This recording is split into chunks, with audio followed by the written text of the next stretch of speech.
तो कन्हैया निर्धन हो जाएगा। अगर मैं निर्धन हो गया तो मैं एक ब्राह्मण का पुत्र हूँ, मैं भिक्षा मांग करके अपना जीवन यापन कर लूंगा, लेकिन ये श्याम भिक्षा नहीं मांग सकता है। इसलिए सुदामा ने वो चना चबे थे। इधर जब भगवान कन्हैया ने 64 दिन में 64 विद्याओं का अध्ययन किया है, और जब 64 विद्याओं का अध्ययन किया है भगवान कन्हैया ने, और जब गुरु सांदीपन से आज्ञा मांग करके जब ये घर के लिए चले हैं, तो गुरु सांदीपन से कहने लगे हैं कि हे गुरुदेव, तो हमसे कुछ गुरुदक्षिणा मांगो। बोले बेटा मैं तुमसे कुछ नहीं मांगूंगा, अगर मांगे तो तुम्हारी गुरुपत्नी मांगे। भगवान कन्हैया गुरुपत्नी के पास में गए हैं, कहने लगे मैया मैं तुम्हारे आश्रम को छोड़ करके जा रहा हूँ, तो हमसे कुछ मांग लो। बोले बेटा अगर तुम मुझे देना चाहते हो, कुछ समय मेरा पुत्र समुद्र के किनारे खेल रहा था, समुद्र से बहा ले गया है, और उस पुत्र को अगर दे सकते हो तो उस पुत्र को दे दो।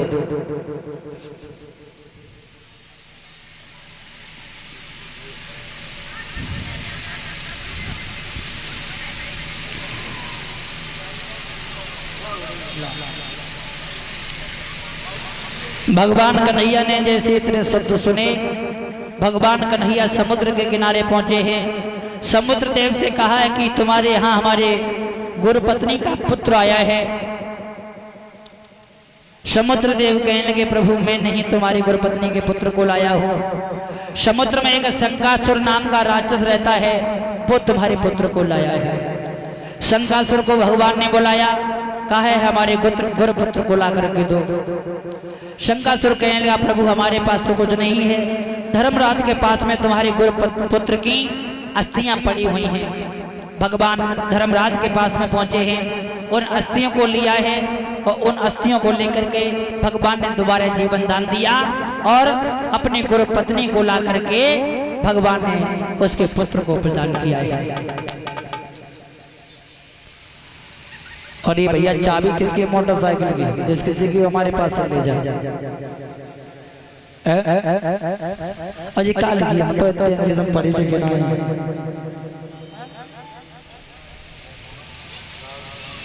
अंग्रेजी हम कम पढ़े बात है।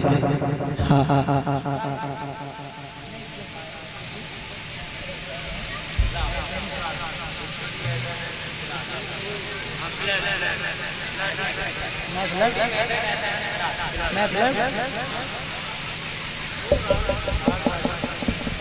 और ये 51 मुद्रा हमारे पास में आ रही हैं। Study math lab SM class की तरफ से YouTube चैनल राहुल राजपूत मक्कनपुर, और इसमें लिखा है भजन काना के मोटे रसीले दो नैन मेरे दिल में बसे। सुना दूंगा थोड़ी थोड़ी सुना दूंगा, ठीक है।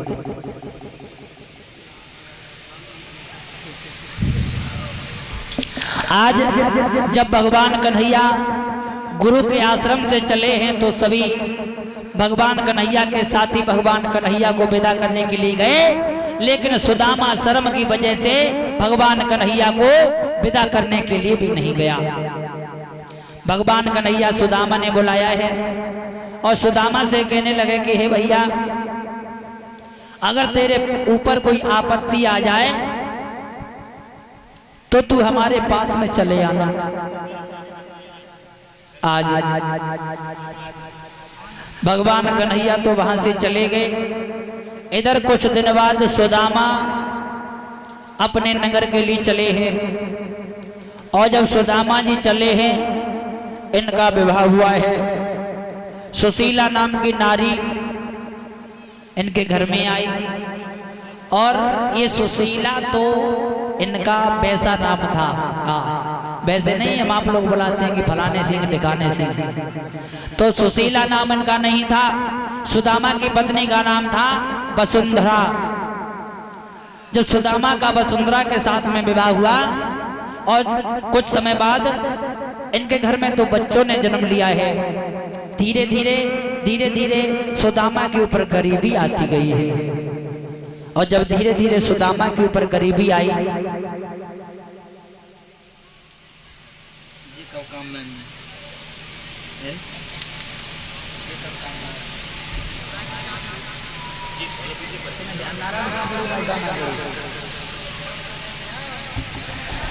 और जब सुदामा के ऊपर गरीबी आने लगी है, अब तो बेचारे दिन प्रतिदिन कहीं इस घर से मांग के लाते हैं, कहीं उस घर से मांग के लाते हैं। क्या दशा हुई सुदामा की।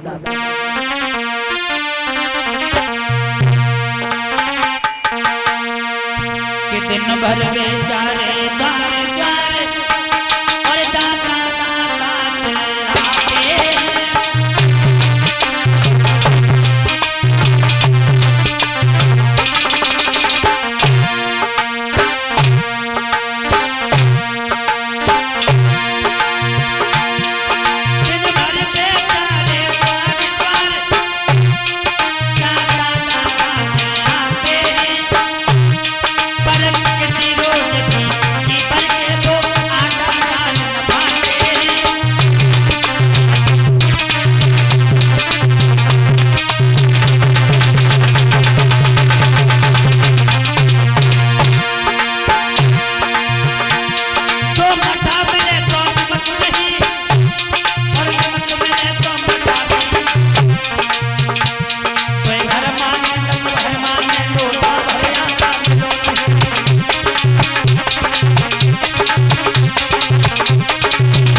सुदामा जी दिन भर कहीं इस घर से मांग के लाते हैं, कहीं उस घर से मांग के लाते हैं, बच्चों का पालन पोषण करते हैं।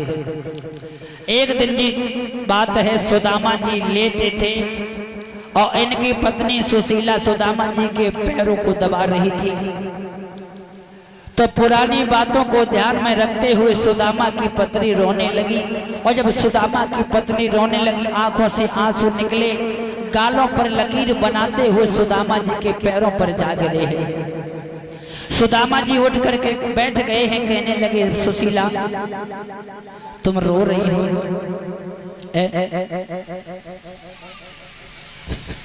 सुशीला कहने लगी, प्रभु हमने न जाने पूर्व जन्म में कौन सा पाप किया होगा जो आज मुझे इतनी गरीबी देखने के लिए मिल रही है। तो सुदामा जी कहने लगे हैं कि हे सुशीला, पाप तुमने नहीं, पाप तो हमने किया है। और सुशीला को समझा करके सुदामा जी कहने लगे, सुशीला अरे गुरुकुल में हम पढ़े, गुरुकुल में हम पढ़े, श्याम में रोते पापी है।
सुदामा जी समझा करके कहने लगे हैं कि हे सुशीला, इसमें तुम्हारा कोई दोष नहीं है, दोष तो हमारा है।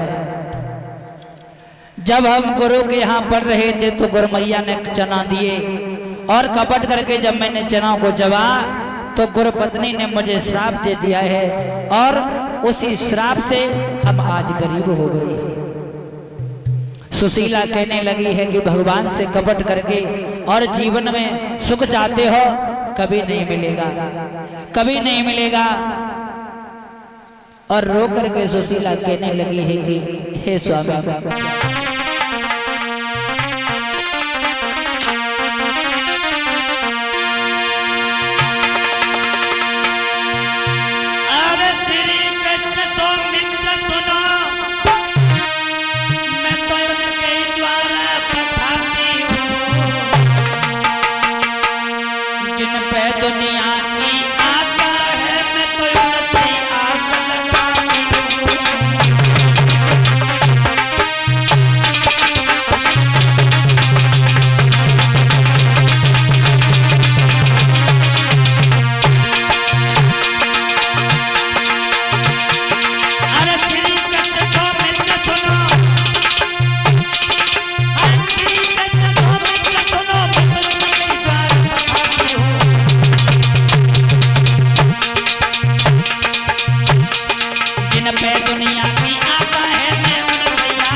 सुशीला रो करके कहने प्रभु तुम भगवान के पास में चले जाओ, धन दौलत मांग करके मत लाना नारायण,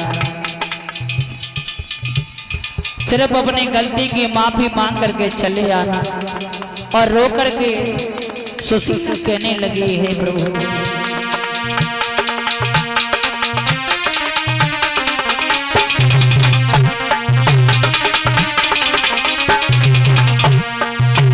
सुशीला बोली है चले जाइयो पिया मेरे द्वारिका, बोले चले जाइयो।